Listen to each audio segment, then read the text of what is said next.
কোনো দিনই জজবা এদের মধ্যে নাই। এর জন্য আল্লাহর রহমত এদেশে নাই। দুটো পয়সার জন্য যেই মানুষের মিউ করে বিড়ালের মতো ঘুষ দিয়ে কিছু দুনিয়া করবে, এসব ছেলে কী দরকার? যারা হক কথা বলতে সাহস নাই, যাদের বাতিলকে বাতিল বলার সাহস নাই, মিথ্যাকে মিথ্যা বলার সাহস নাই, সত্যকে সত্য বলার সাহস নাই, ওরা কি মানুষ নাকি? সাবধান মুসলমান, যদি জাহান্নামের আগুন থেকে বাঁচতে চাও, সন্তানগুলো এরকম তেজি সন্তান বানাও, ভেড়া বানিয়ে লাভ নাই। শিরক বেদাতের বিরুদ্ধে যার মধ্যে ঘৃণা বোধ নাই, সে কিসের মুসলমান? তকদিরে বিশ্বাস থাকলে কোনো মুসলমান বাচ্চা আল্লাহ ছাড়া কারোর সাথে মাথা নত করতে পারে না। অভিভাবক সাবধান, সন্তান ওইসব জায়গায় না যায়। আহলে হাদিস আন্দোলন বাংলাদেশ, আসুন পবিত্র কুরআন ও সহিহ হাদিসের আলোকে জীবন গড়ি। আপনি আপনার বাচ্চাকে কখনোই কবরে নিয়ে যেতে পারেন না, কখনোই শেখাতে পারেন না যে অমুক পীরের দোয়া না হলে তোমার কোনো মঙ্গল হবে না। এগুলো থেকে তওবা করেন, খবরদার এগুলো করবেন না। সত্যের অভিভাবক যদি হন তাহলে ঠিক রসুল মতো অভিভাবক হন, যিনি শেখাচ্ছেন তার ছোট্ট বাচ্চাটাকে ইয়া গোলাম বলে, হে আমার বৎস শুনে রাখো, কিছু চাইতে হলে আল্লাহ কাছে চাইবে, সাহায্য চাইতে হলে আল্লাহ কাছে সাহায্য চাইবে। পৃথিবীর সকল শক্তি মিলিতভাবে যদি তোমার কোনো উপকার করতে চায়, কোনোই উপকার তোমার করতে পারবে না যেটুকু তোমার তকদিরে লেখা আছে তার বাইরে। ঠিক সকল শক্তি ইচ্ছা করলেও তোমার কোনো ক্ষতি করতে পারবে না, যতটুকু লেখা আছে ততটুকু ব্যতীত। এই প্রশিক্ষণ যদি ছোট্ট বাচ্চা শুরু থেকেই জীবনের পেয়ে যায়, ওই বাচ্চা হবে একদম সৎসাহসী, দুনিয়ার কারো সে তোয়াক্কা করবে না, তার উন্নত মস্তক কেবল আল্লাহর কাছেই নত হবে, সেজদার সময় কোনো মানুষের কাছে নত হবে না। এই সন্তানকে আমরা চাই না। ভীরু কাপুরুষ ছাগলের বাচ্চাদের কী লাভ? বাচ্চা হবে সাহসী সন্তান, স্বার্থের কাঙাল হবে। দুটো পয়সার জন্য যেই মানুষের মিউ করে বিড়ালের মতো ঘুষ দিয়ে কিছু দুনিয়া করবে, এসব ছেলের কী দরকার? যারা হক কথা বলতে সাহস নাই, যাদের বাতিলকে বাতিল বলার সাহস নাই, মিথ্যাকে মিথ্যা বলার সাহস নাই, সত্যকে সত্য বলার সাহস নাই, ওরা কি মানুষ নাকি?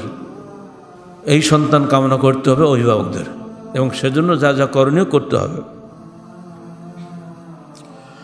অভিভাবকদের দ্বিতীয় দায়িত্ব সালাত শেখানো। সবার আগে সালাত শেখানো। আগে তো শিখলেন আল্লাহকে পরিচয় দিলেন, তো এবার আল্লাহর কাছে মাথা নত করা শেখাতে হবে। কারণ মানুষ মাথা নত করতে চায় না কারো কাছে। মানুষ ছাড়া যেখানে স্বার্থ আছে সেখানে যদি সে কুর্নিশ করে, এমনকি বাংলাদেশের আদালতগুলোতে এখন পর্যন্ত একটা সার্টিফিকেট নিতে গেলে, ওই যে একটা ঘর আছে রাজশাহী আদালত, আমি দেখে এসেছি, ও পিছনের দিকে একটা ঘর আছে, ওখানে কিন্তু জজ সাহেব বসেন না, কিন্তু জজ সাহেবের নিয়ত করে ওনার যে একটা শ্রেষ্ঠানা কী কিছু নাম আছে, সে বসে থাকে, সেখানে দরজা ঢোকার সময় মাথা নিচু করতে হয়, করলে তারপরে আপনাকে ওই স্লিপটা দেয়। আমারটা প্রয়োজন হয়েছিল, জানান তো, মেলা মামলার আসামি, একটা কারণবশত গেলাম, উকিল সাহেব আমাকে নিয়ে গেলেন, আমাকে আগে বলে নাই যে এরকম করায়, বললেন না, আমি একটা যেতাম না টোটালি।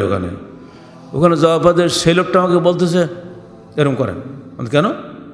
এটা নিয়ম, দেখো তোমার নিয়ম, স্লিপ তো দেবো না, দেবো তোমার স্লিপ, দরকার নেই স্লিপ। উকিল সাহেব তো মহা লজ্জা পড়ে গেছে, সিনিয়র উকিল। সে বেরিয়ে বলতেছে, স্যার এ কেমন হয়েছে স্যার, আমি তো বেকুব হয়ে গেলাম। তো আপনি বেকুব হন 10-12 হন গিয়ে, আপনি ওকে নিয়ে গেলেন কেন? আমাকে, আমি ওকে মাথা নষ্ট করবো? শেষকালে উকিল সাহেব কী দিকে করলে নিয়ে আসলে আমি যাইনি সেখানে। বুঝতে পারছেন অবস্থা?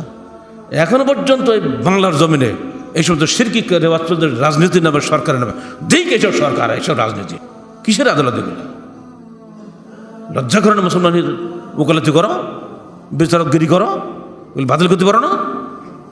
ব্রিটিশ আমলে শিখেছে ব্রিটিশকে শ্রদ্ধা করার জন্য, এখন মুসলমানদের শ্রদ্ধা করতে হবে? সরকার আসছে আর যাচ্ছে, কোনো পরিবর্তন নেই।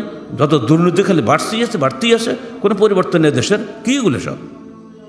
এখন পর্যন্ত হাইকোর্টের অ্যাডভোকেট সাহেব যে মাইলট রাস্তা বসে আছে 10 হাত দূরে, বিচারক বাহাদুর, উনি হচ্ছেন মাইলট। কিসের লর্ড উনি?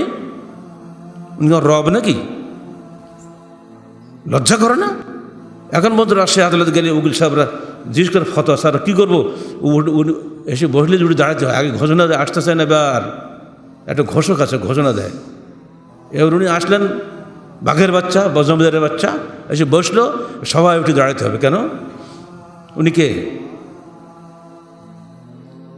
অত আল্লাহ রসুল পরিষ্কার হাদিস রয়েছে, খবরদার কোনো মানুষটা দেখবে দাঁড়াবে না সম্মানের উদ্দেশ্যে। আগে এমপি সাহেবরা সব শপথ করে আসলো না, এবার স্কুল কলেজে আসবে, 3 ঘন্টা দাঁড়িয়ে থাকতে হবে। উনি আসতেছেন 10টায়, আর কিন্তু 10টা আসবে 1টায়, 3 ঘন্টা দাঁড়িয়ে থাকতে হবে, রোদি। পরিষ্কার হাদিসে রয়েছে, মান সাররাহু ইয়াতাবাসসারাল্লাহু নাস কিয়ামান ফালিয়াতাবাওয়া মাকআদাহু ফিন-নার। যে ব্যক্তি এটাতে খুশি হয়, তাকে থেকে মানুষ দাঁড়িয়ে থাক, সে জাহান্নামে তার ঘর নির্মাণ করে নিল।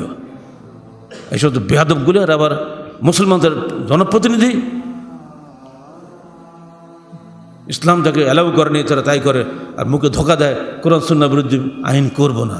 আরে বেটা, কোরআন সুন্নাহর বিরুদ্ধে আইন করে তো কাজ শুরু করেছিস, আগে শিরক শুরু হয়ে গেছে কবরে গিয়ে। লজ্জা শরম কিছু মুসলমানদের মধ্যে নাই। আমরা দিব্য দৌড়াচ্ছে সেখানে, পিছিয়ে বইছে। খুবই খারাপ লাগে এগুলো, বরদাস্ত করতে পারি না আমরা এগুলো।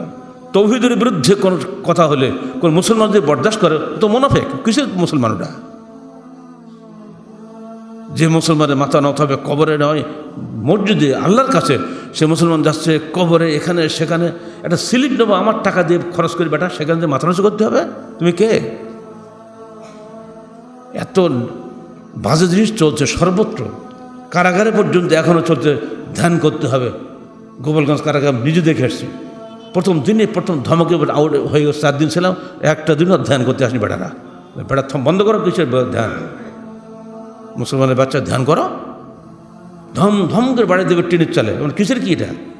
মানে এখন ওটা হচ্ছে মানে বইল আজান যে তোমরা ধ্যান করো।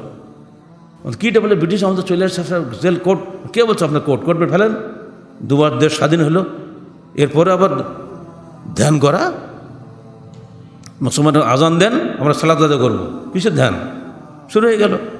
এটা বলার লোক নেই, অথচ ভোট দিচ্ছে, মন্ত্রী হচ্ছে, এমপি হচ্ছে। এটা করেটা কি? এটা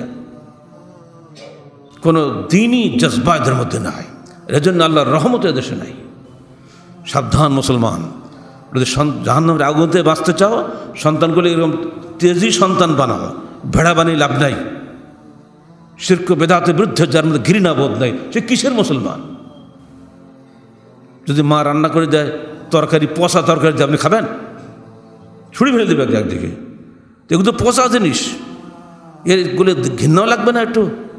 যার মধ্যে শিরকের বিরুদ্ধে ঘৃণা নাই, বেদাতের বিরুদ্ধে ঘৃণা নেই, ও কোনো মুসলমানই নয়। কিসের আলেম আর কিসের পীর, কিসের মুফতি? মুসলমানই বলা ঠিক না। এগুলি হচ্ছে দেশে ধর্মের নামে, রাজনীতির নামে, প্রচার নামে, রেওয়াজের নামে এসব চলছে যত বাজে জিনিস।